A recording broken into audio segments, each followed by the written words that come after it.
اور یہاں پر اہم خبر شامل کریں گے، حکومت کو مزید سرپرائز ملنے کا امکان ہے، 5 سے 6 اراکین کی بغاوت کا خدشہ ہے، مزید ارکان کا تحریک عدم اعتماد کی حمایت کا امکان ہے۔ آپ کو اہم خبر دے رہے ہیں کہ حکومت کو مزید سرپرائز ملنے کا امکان ہے، 5 سے 6 اراکین کی بغاوت کا خدشہ ہے، مزید ارکان کا تحریک عدم اعتماد کی حمایت کا امکان ہے۔ اس پر مزید بات کریں گے، سینئر اینکر پرسن آسمہ شرازی ہمارے ساتھ موجود ہیں۔ جی آسمہ، کیا تفصیلات ہیں؟ جی بالکل، یہ اطلاع ہمارے تک پہنچی ہے کہ 5 سے 6 لوگ پاکستان تحریک انصاف کے، جن کا تعلق مختلف صوبوں سے ہے، وہ بھی اپنے آپ کو جو ہے وہ الگ کر رہے ہیں اور نو کانفیڈنس کی فیور میں وہ آ رہے ہیں۔ یہ ایم سی ایم کی پریس کانفرنس کے بعد ان کے نام بھی عوام کے سامنے آ جائیں گے، لیکن یہ اطلاع جو ہے یہ ابھی تک ہے کہ یہ 5 سے 6 لوگ جو ہے یہ فیصلہ کیا ہے، جو کہ اراکین قومی اسمبلی ہیں، کہ وہ ووٹ آف نو کانفیڈنس کے اندر جو ہے وہ اس کے ساتھ کھڑے ہوں گے اپوزیشن کے، اور حکومت کے خلاف وہ وزیر اعظم کے خلاف ووٹ دیں گے۔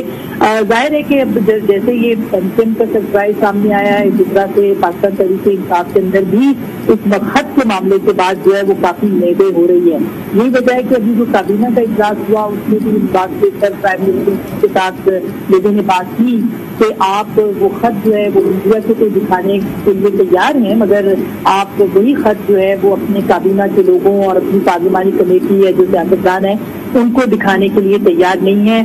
جس پہ کہ پرائم منسٹر نے لوگوں کو اعتماد میں لیا، کابینہ کو اعتماد میں لیا، اور اب امکان اس بات کا ہے، میٹنگ اینکر کے ساتھ تو ملتوی ہو چکی ہے، لیکن امکان اس بات کا ہے کہ شاید وہ نہ ہی ہو سکے اور اس طرح کی کوئی میٹنگ جو ہے وہ پریس کے ساتھ نہ ہو۔ بہرحال فیروز رسول صاحب اور امین الحق صاحب کے استعفے کے بعد ظاہر ہے کہ پاکستان تحریک انصاف اور خاص کر کے اس کی کابینہ پرائم منسٹر کی اور پھر ایم کیو ایم کی علیحدگی کے بعد ایک بڑے ایلائی کے نکلنے کے بعد اس وقت کہا جائے اگر کہ پی ٹی آئی مشکل میں ہے تو یہ بیزا نہیں ہوگا، اور جیسے ہی سپورٹ یا نیوٹرل اسٹیبلشمنٹ کی صورتحال سامنے آئی ہے اور جس طرح سے کہا جا رہا ہے کہ اسٹیبلشمنٹ نیوٹرل ہوئی ہے، ساتھ ہی وہ پاکستان تحریک انصاف جو کہ یہاں وہاں سے سب لوگ ان کی پارٹی کے اندر آئے تھے، وہ آہستہ آہستہ جو ہے وہ اپنے اصل ٹھکانوں کی طرف جانا شروع ہو گئے ہیں۔ پاکستان مسلم لیگ نواز، پاکستان پیپلز پارٹی اور جے یو آئی ایف بڑی تعداد میں لوگ ان سے رابطوں میں بھی ہیں، تو اب ظاہر ہے کہ یہ ایک بڑا دھچکا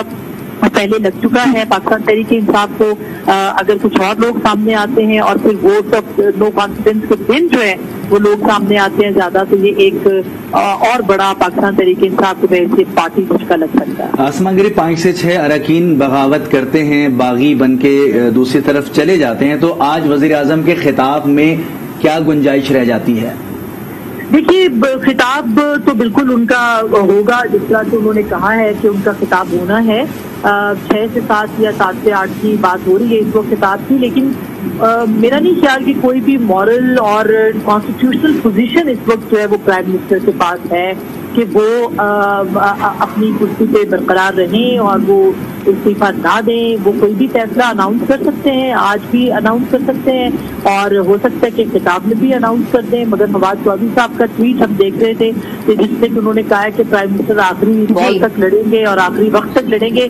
مجھے نہیں لگتا کہ پرائم منسٹر جو ہے ان کو آخری وقت تک وہ لڑ پائیں گے۔ اگر اسی طرح سے ان کی پارٹی جو بچی کچی رہ جائے گی، اس کو اگر بچانا ہوگا تو ان کو فیصلے جلدی کرنے پڑیں گے۔ ٹھیک ہے، حکومت کو مزید سرپرائز ملنے کا امکان ہے، 5 سے 6 اراکین کی بغاوت کا خدشہ ہے، مزید ارکان کا تحریک عدم اعتماد کی حمایت کا امکان سامنے آیا ہے۔ تفصیلات دے رہی تھی سینئر اینکر پرسن آسمہ شرازی، آپ کا بہت شکریہ۔